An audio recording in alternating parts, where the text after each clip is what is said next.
Hi Virgo, welcome to Higher Source Tarot for a tarot reading for all Virgo, Sun, Moon, Rising, and Venus. Happy holidays to you, no matter what you're celebrating. I hope all is right with you, and if you're new here, welcome.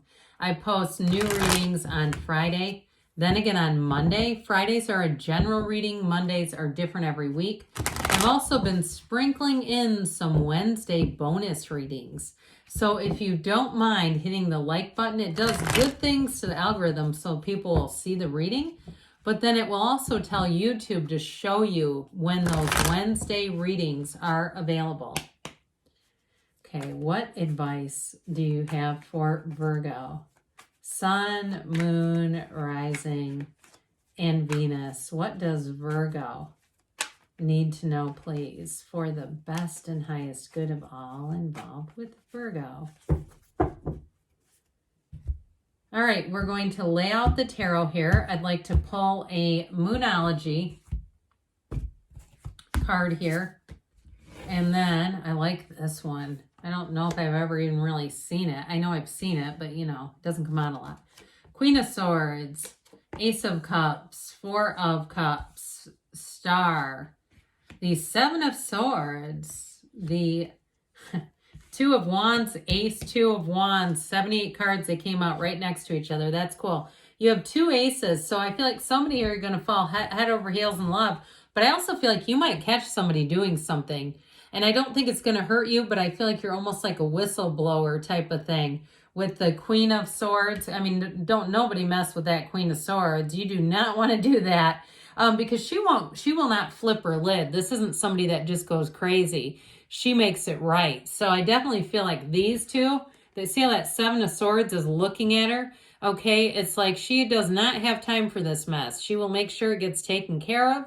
And if it's not you being the Queen of Swords, if you had something happen to you, if somebody overcharges you, if they make a mistake, then you're going to have a Queen of Swords that handles it. Because whatever this is, that Seven of Swords, might as well drop those swords and run, because this is not going to go anywhere. So, but you do have beautiful energy here for love too, by the way. So I want to get back to this for a minute. You've got first quarter moon in Aries. Step into your power. And I do feel like that may be related to, I still get it more like it comes off of you.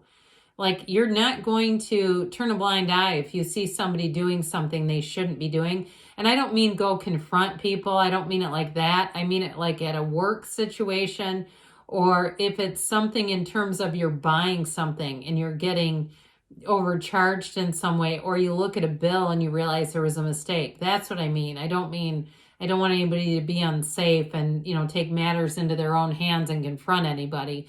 So with this, I do feel like you're going to be in a powerful place. Now, in a relationship too, I'll tell you what, that is going to make you very attractive, because when you can take care of yourself and you are not coming into a relationship that's need-based, people are going to find that so sexy.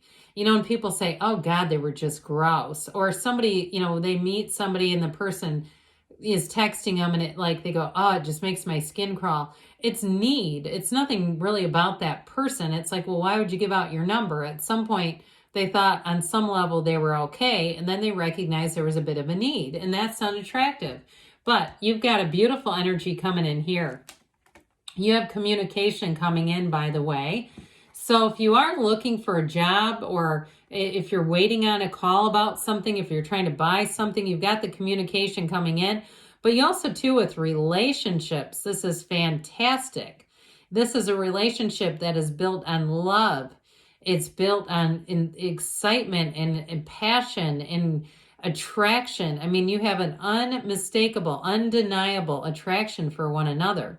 You have wish fulfillment here. So if you've been single for a while and you say it's been 4 years, I haven't met one person that I've had any interest in, this is going to be like having a new best friend. It is a partner for life. And if you're with somebody already, you're going to look at them and say, I sure am glad I found you. I found the one. So that's a fantastic energy. But let's get back up into this Queen of Swords just for a moment. So the Queen of Swords is very no-nonsense energy, but she has learned some lessons. She's like this for a reason. I love her, by the way. The Queen of Swords is witty. She's intellectual. If you ever hear people talk about, I'm a type A personality, I'm a B, there's actually A, B, C, and D. And so there's not just two. She's very shrewd. In some ways, she's like an A with a C. She's accurate, intellectual, analytical, but she's also able to speak her mind. So I do feel like your perceptions about things are going to be on point. You're going to be very detail oriented in this next cycle. And I know that tends to be Virgo anyway. I have a Virgo moon, but I have had people leave comments that they're very free spirited. Maybe they got some Gemini in there or something. I don't know. But I do feel like, and I understand this is air energy in Virgo's earth. I get that, because sometimes people leave those comments too, which I get going, and I think it's hard to follow. I apologize if that's the case. But with this, she is a queen. I mean, she is in charge. She looks ahead and points ahead because she's going forward. She's not worried about what's happened in the past. Like I said, she's learned a lesson. And truthfully, she's closed the door on the past. She's just not used to, not looking to repeat old patterns. So I feel like you're going to put your foot forward. You're going to step out into a fresh, brand new, clean energy. You're going to have great discernment too. So if you do get offers, even invitations, like social invitations, you're going to know which ones you want to go to and which ones that you can politely decline. With this Ace of Cups, though, I do feel like you're going to want to spend some time with your significant other. And if you have had a lot of like holiday gatherings, you may be getting to the point where you say, we need a night alone. I don't really want to meet anybody else's coworkers or be at their work parties or my work parties or ugly sweater exchanges or whatever. It's like in this energy, you might find that you're a bit of a homebody because it just feels comfortable. And this Ace of Cups, it's like you'll know exactly what is the right thing for you. And you'll be inclined to do it. You'll almost be driven to do it. And so in terms of jobs, though, too, I do feel like you have opportunities and offers coming in. So if you are looking for a job and you're waiting on communication, you might have more than one offer. But I do feel like there's one that will stand out. Now, I heard someone say psychology. So if you're studying psychology and you're trying to get some kind of an internship, or you're graduating, you're done with that and you're looking to start your own practice or be part of something, I do feel like you're going to have an opportunity there. And like we said before, with the Four of Cups being here, this is discipline. And so if you have an offer that's like almost there, but it's not quite, fours are discipline, so you won't go reaching out to grab that cup. Okay, he knows. He's like, that's not the right one. Come bring me this one over here. So he sits there a bit resolutely, knowing that there's abundance in this universe. The Four of Cups is also, though, a time of being in nature, getting yourself back out into that energy of the universe. So if you've been a bit cooped up, maybe where you live, the weather has not been great or conducive, or maybe you're in a situation where it's just not safe to be outside for some reason. I do feel like with this Four of Cups energy, they're encouraging it as long as it works for you, whatever corner of the world you're in. So you might find yourself sitting down under a tree, just writing in a journal. I see somebody doing that on a nice sunny day. It feels relaxing with maybe a little cup of tea. So with the star energy, they're trying to tell you have better times ahead, but you know where it comes from. This seat of the soul, this pool of consciousness, she leans on it for balance, but she is the goddess of truth. And so when you see this, it's wish fulfillment, yes, but it's wish fulfillment from a deep, deep level. And so I feel like you have a new chapter starting, especially in relationships. This is fantastic companionship. So if you're in a relationship, I don't see it going anywhere. But I'd also say, too, if you're in a situation where you are taking on a new job, you're going to find that the people click with you, especially if you are one that you've been kind of hauling along old coworkers. They haven't been doing their job.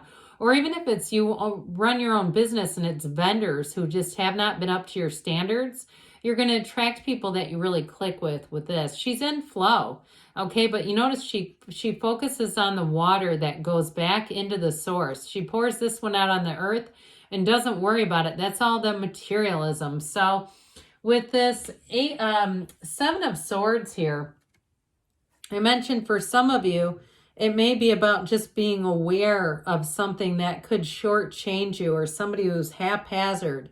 They're not paying attention. You notice how he just runs with those swords, and he's looking to see if anyone notices. He's very poorly planned out. So I do feel like there's somebody around you like this. It doesn't feel like your energy. The only thing I would caution is if you are getting rushed around or you're in a hurry, just be careful not to set down important things and walk off without them. Start leaving your keys in the same place all the time, your phone, your wallet, keeping things where you know where you can find them, so you're not running around, especially during the holidays when the energy shifts a bit and we're more likely to get caught up and lose things. So this Two of Wands has you making plans for the future. I do feel like with a relationship, it is a relationship for life. It is making plans together. It's traveling. It's expanding together. And it's having a vision. He's the card of the visionary. So like I said before, get your journal and journal under a tree, or set your intentions. You know, it doesn't matter if you can't get outside. That's okay. Just be in that place where you set your intentions, because when you have the magic of the Ace of Wands, things are going to happen, and they're going to happen quickly. This brings in an exhilarating new chapter. So in love, you are going to be head over heels, and it's going to feel easy. It's going to feel effortless and magical. It's going to feel like it's just been a gift. Whatever it is, new beginnings that feel like gifts. That's what the Ace of Wands does. And the Eight of Wands really brings in the speed. This is the one that drives it all home. So communication comes in that changes everything with the Eight of Wands. It's swift moving, it's direct, it's easy to understand, there's nothing hidden. If there has been a delay, there's not going to be one moving forward. So I definitely feel like too with a relationship, that communication is going to move that fast. All right, let's see what else, Virgo, you need to know. All right. Messages for Virgo, please. Advice for Virgo. You have here, be assertive. So you're going to take some action, take charge, step into your power. You have abundance coming in. You have forgiveness. So if there is something with that Seven of Swords, you might correct it and let it go. Take action, they say. And you've got a yes. Good things are on the way for you, Virgo. I love you, and I'll be back again soon.